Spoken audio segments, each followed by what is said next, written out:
So I'm hiding it in a bathroom, so I apologize if the light's kind of funky.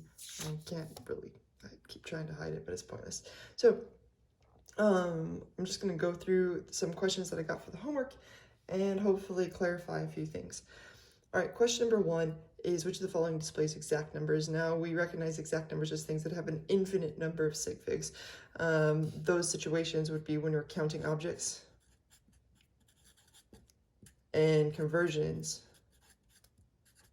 but particularly conversions between systems. What I mean by that is there are 12 inches in a foot, and so they're exactly 12 inches a foot. It's a definition of a foot. Both of these are the English system. And then we have like 60 seconds per minute as time, right? They're exactly 60 seconds in a minute. So this is the same system. However, if you're trying to convert quarts per liter, and I don't know any conversion to quarts per liter, but I could probably have looked it up. If you're trying to convert quarts to liter, these are two completely different systems. This is an English system, this is a metric system, and they don't correlate. So these two systems were developed completely independently of each other. So to find an exact measurement here isn't going to work. It's going to be a measured value to figure out how many quarts are in a liter. Another example of this might be as we have right here, we have feet to meters. So it's saying that there's, let me write this, sorry, 0.305 meter per foot. This is the metric system, this is the English system, and they don't exactly correlate. And in fact, this is even a rounded number. It's at least 3.048 meters per foot. And so because it's rounded, you automatically know that this is just 3 sig figs. This one here is infinite. This is a measured. So anytime we have measured, it's got an appropriate number of sig figs, which is 3.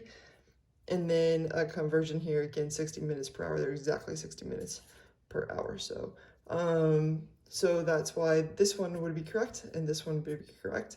And this one would have 3, and this one would also have 3.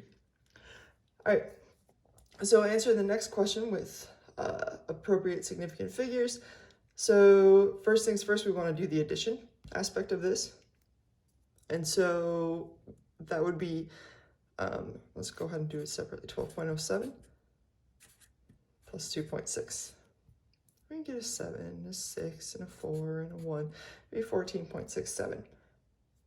But in looking at sig figs, this one goes to the hundredths place, and this one only goes to the tenths place. And remember, when you add and subtract, you look at precision.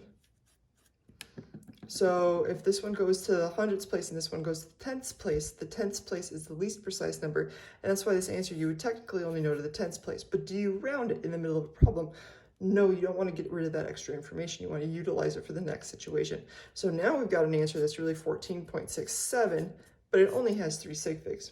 And we're going to divide it by 3.414. And I don't have the exact answer, but I think you get like 4.297 or so. I don't know this particular number, in fact.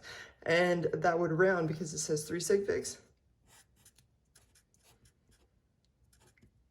And this has 4 sig figs. And when you multiply and divide, that's when you look at sig figs. And so you're going to end up with 3 sig figs. You underline that, ask if the number next to it's 5 or greater. It is, so you have to round it up to 4.30. All right, the next question, how many milligrams are in 54.3 kilograms? Well, you want to start by taking 54.3. You want to take that kilo and immediately put it to be equal to 10 to the third. So we're going to need the kilo is 10 to the third, and milli is 10 to the negative third. All right, now let's go ahead and convert it. So if this is grams, we put grams here. And I believe the person who asked me this question totally got this whole part. How many milligrams are in a gram? Well, it's 10 to the negative 1/3 grams, excuse me, in a milligram.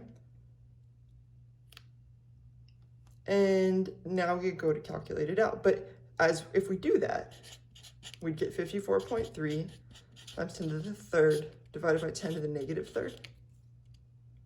And that would be 54.3 times 10 to the 3 minus a negative 3, right? Which would be 54.3 times 10 to the 6. But the question asks you to put it in scientific notation. And in order for it to be an appropriate scientific notation, that decimal has to be between the first and the second, first significant figures. So it has to be between the first and second significant figures. Let me re-say that. So we're gonna have to move it over one time. In other words, if we actually rewrote 54.3 in scientific notation, that would be 5.43 times 10 to the 1, right? So if I carry this down and replace that 54.3 with 5.43 times 10 to the 1, and then carry down that times 10 to the 6. Now you've got 10 to the 1 times 10 to the 6. 10 to the 1 times 10 to the 6 is 10 to the 1 plus 10 to the 6. And we get 5.43 times 10 to the 7. And that's why that is our answer, and that would be milligrams. All right.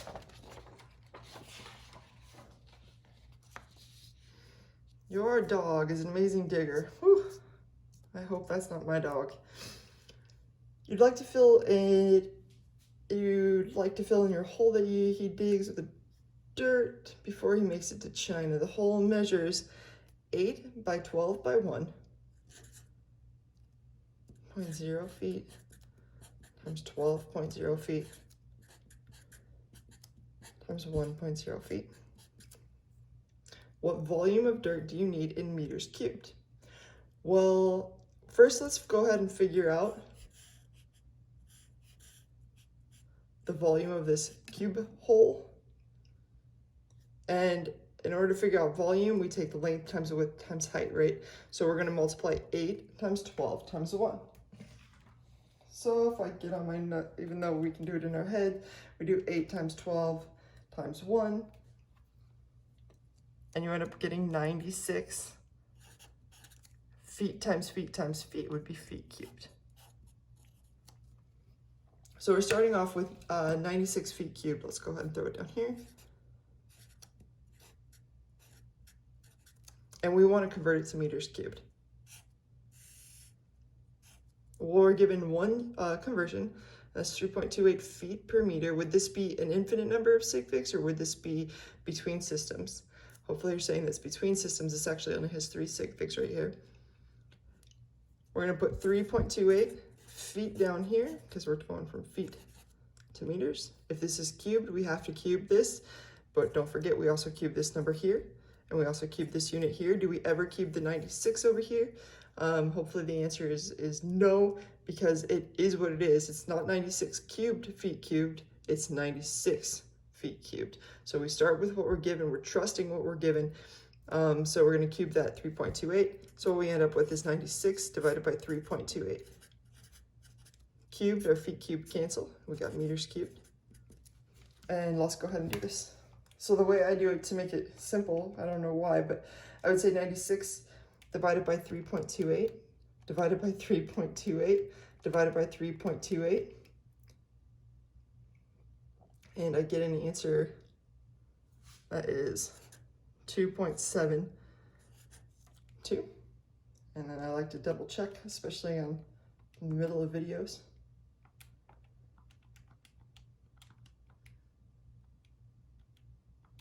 Oh.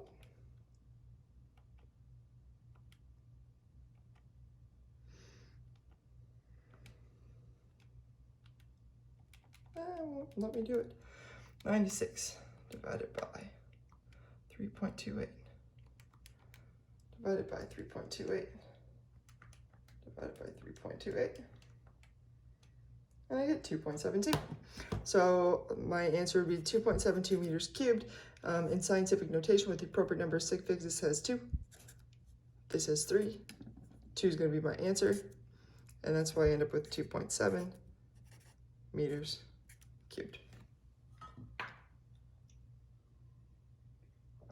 If it wanted in scientific notation that's fully appropriate, you could put 2.7 E0, or 2.7 times 10 to the 0 meters cubed. All right, next we have a jogger accelerates at a rate of 0.558 meters per second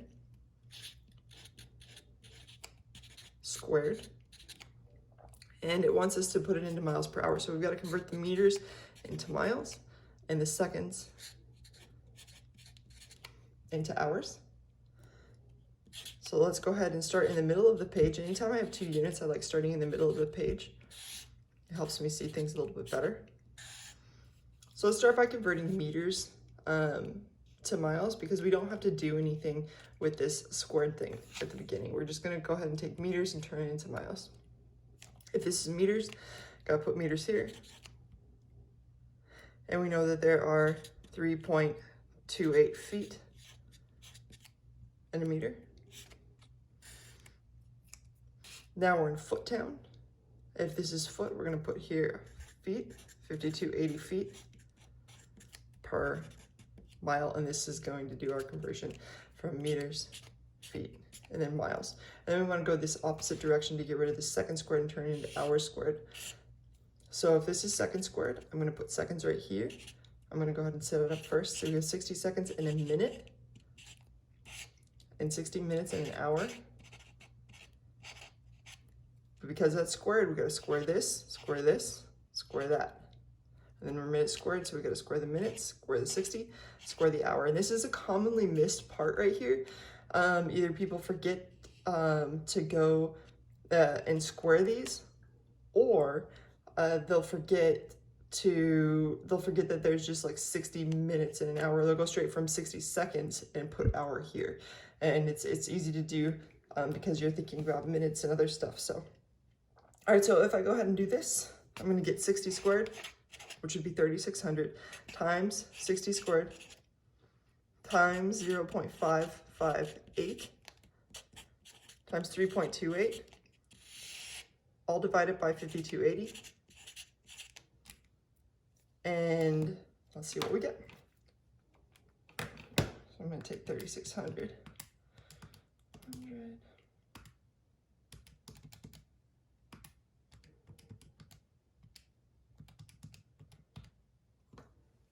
I get an answer of my calculator's kind of cutting out, but it looks like it's 4,492. Let's do it again. I like to do it again because that seems really small.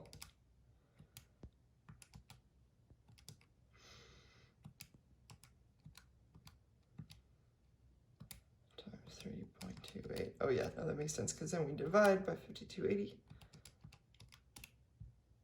Yep, and 4492.4. This has an infinite number of sig figs, 3. This one only had 3. So our final answer, and this one down here had infinite. Our final answer is going to have 3. So we put this in scientific notation, 4.492 times 10 to the 3rd. And then we'd underline 3 sig figs, and we get 4.49 E3. All right. Last but not least,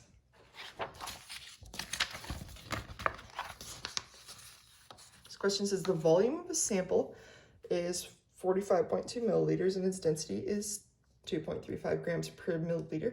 What is the mass? All right, so in lecture we actually looked at determining the density of something based on the volume and mass that it had. And so in this particular case, we can use that. We can use an equation, or we could recognize that almost every problem can be solved via dimensional analysis. So here we have something with 1 unit, and here we have something with 2 units. Remember, in the upper left-hand corner, we want to put the thing with 1 unit. That would be the 45.2 milliliters. If this is milliliters, what has to go down here is milliliters. And then what's going to be left up top is that 2.35 grams. That allows the milliliters to cancel and be left with grams. So let's go ahead and figure it out. 45.2 times 2.35. And I end up getting 106.2 grams which in scientific notation with appropriate sig figs, this has 3. This one also has 3, would be 1.06 times 10 to the 2 grams. All right, I hope that helps. Have a good night.